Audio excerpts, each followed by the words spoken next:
Hello friends, how are you doing this morning? Continuing to review Phantoms in the Brain by V.S. Ramachandran. He's a neuroscientist who studies brain activity. So today we're going through chapter 4. The chapter is called The Zombie in the Brain. In this chapter, on page 80, he quotes Daniel Dennett, who's a famous, semi-famous Canadian atheist, academic. And the quote serves no purpose to the chapter whatsoever, just to introduce a phrase that he uses.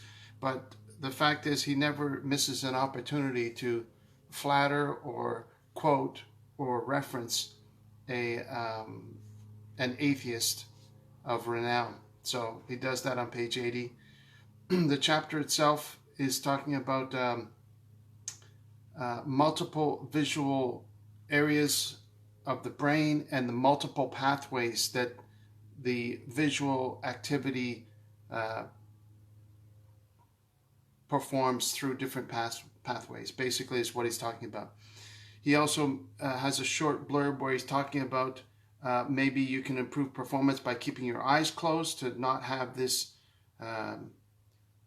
not to be interfered by your expected visual scene. So he's talking about people shooting baskets with their eyes closed. He even quotes Yoda, don't just try, do. And it's a very strained comparison. And he's talking about maybe there's a zombie inside the body, that he uses the analogy of a zombie that is able to perform even when the brain is damaged. So he's unable to explain the unsolved riddles of the brain. The summation so far that I've found that he's trying to convey is that the brain is extremely complex, and that when it gets damaged, weird stuff happens. That's the summation of the first 6 chapters of the book. The brain is extremely complex. They don't understand how it works, and if you damage it, weird stuff happens. There you go. That's the first 6 chapters. You don't have to read it. I've read it for you. Chapter 5 is called The Secret Life of James Thurber. James Thurber was a guy who got damaged. He had an arrow when he was young. Somebody shot an arrow through his eyeball, went into his brain, and he ended up having hallucinations during his life. He ended up being very productive. He was a cartoonist. So because his eye visualization was damaged, cartoons was a good medium for him, because it just dealt with the outline of characters, and this type of damage allows you to still see outlines, something along those lines, right? And so he did blind spot experiments, and he had blind spots and was able to fill them up sometimes and not. And so he goes on to talk about these hallucinations. They're described as Charles Bonnet hallucinations, after the guy who discovered them.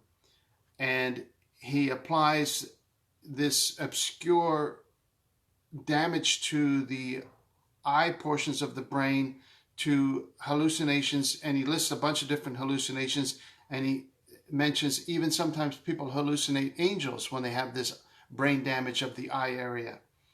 And so on page 106 of chapter 5, he says, the author quotes, "Is it any surprise that roughly 1/3 of Americans claim to have seen angels?"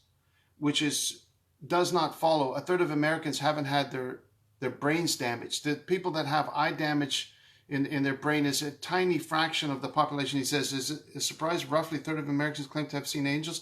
I'm not asserting that angels don't exist, he continues on. I'm not asserting angels don't exist. I have no idea whether they do or not. But simply that many of the sightings may be due to ocular pathology, or in other words, ocular brain damage, which is a very backhanded attempt. Here he allows himself to remain in his position as agnostic. He says, I don't know whether they exist or not, but maybe a lot of those sightings are due to ocular pathology or due to visual brain damage, the people that are seeing these angels.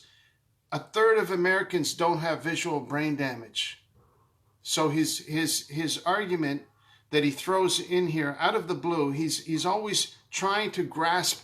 He's a searching atheist.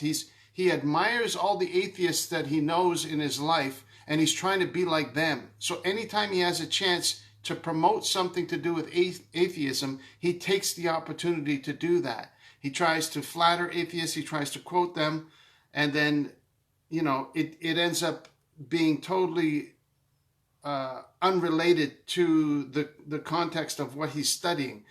Again, he finds these very obscure situations where people hallucinate because they've had ocular brain damage, and he says, oh, maybe that's why all people see angels sometimes, which only goes to support the argument that angels do exist, because he's the one that's bringing it up, that a third of Americans claim to have seen them. So he's shooting himself in the foot here if he's trying to be an atheist wannabe. Be that as it may, that you can find that on page 106. Chapter 6, it's called Through the Looking Glass, and that is the first chapter I find where he doesn't make a direct quote, but I should correct that, because actually at the under the title of the chapter, he quotes JBS Haldane again for a second time, where he uses the phrase, not only is reality stranger than we can imagine, it's stranger than we can imagine, or something like that. How does that quote go again? He says, the world is not only queerer than we imagine, it is queerer than we can imagine.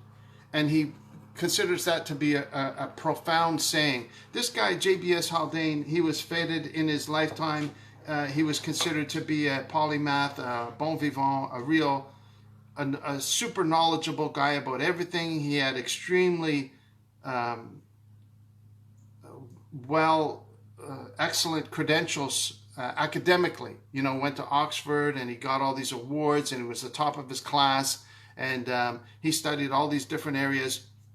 Well, this JBS Haldane guy ended up at the zenith of his fame, at the peak of his accomplishments, when it seemed like the entire world was hanging on his every word as an intellectual. He would be maybe the Jordan Peterson of today, or maybe who else would be a high level, maybe a Sam Harris, or somebody who's really well recognized as a top intellectual. And at the peak of his success, he stated that he discovered that Marxism is truth, he said. And then he ended up joining the Communist Party. So that tells you what JBS Haldane head and heart was at. He was an atheist, and he enjoyed making little quips, trying to insult God. So, JBS Haldane is no one to look up to, in my opinion.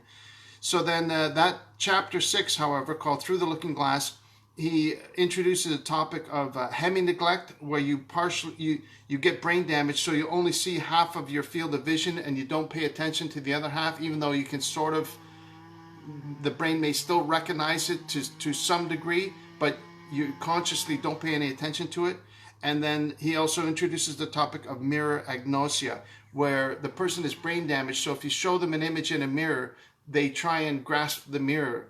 They're otherwise cogent and intelligent, but they can't understand images that appear in a mirror because of their ocular brain damage. So chapter 6, he doesn't mention any other slights against God or in promotion of atheism.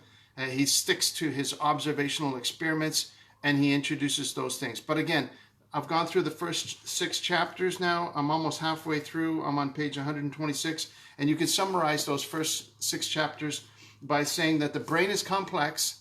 Neuroscientists don't know how it works. And if you damage it, weird stuff happens. That's the summary of the first 6 chapters. And the rest is trivial and semi-interesting if you're into that. I'm not into it. But anyway, that's it for today. I'll keep on going and try and get through this book as quick as I can, so that it's as little painful to both you and me to go through it together. Thank you so much for watching. God bless you. Hey, look who's here. My little gnome. My Travelocity gnome. I'm going to be packing that away. So I put it here on the shelf so I don't forget to pack it well, because he's going to be moving with us to the new location. It's kind of a good luck charm. I shouldn't be interested in good luck charms, but he's been with us, and I think it's kind of cute, little funny. They used to do television commercials with this guy. Remember this guy? where he would do television commercials. Anyway, I'm thankful that you're watching. I hope you have a fantastic day. I hope you have a better day than me. And God bless you. I love you. Take care of yourself and be good. Be nice to people and laugh. Have fun. Okay? Take care now. Bye-bye. See you again. Bye-bye.